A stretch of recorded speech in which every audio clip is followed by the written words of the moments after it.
每日灵修小品，3月18号，前鸟，作者陈明斌。耶和华对摩西说：你为什么向我哀求呢？你吩咐以色列人往前走。出埃及记14章15节。我在朋友家看到一张图片，一只美丽的加拿大前鸟安闲地在水上游来游去，其实它在水下在急忙的快踏，好像是在逃命一样。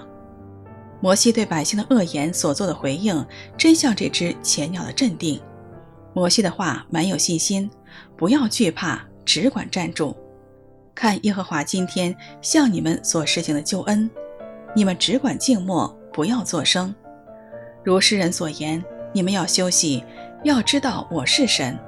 谁知道在以色列人看不到的地方，摩西就像前鸟在水面之下逃命般的急急踏水，以致神说：你为什么向我哀求呢？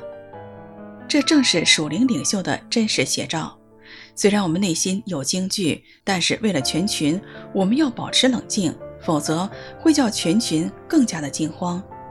属灵领袖的秘诀不是故作镇定，乃是不被惊恐所胜，立刻把惊惧带到神的面前。神知道我们的惊慌，一定会加给我们勇气和力量，因他顾念我们原是尘土，所有属灵的领袖都原是尘土。这莫大的能力是出于神，不是出于我们。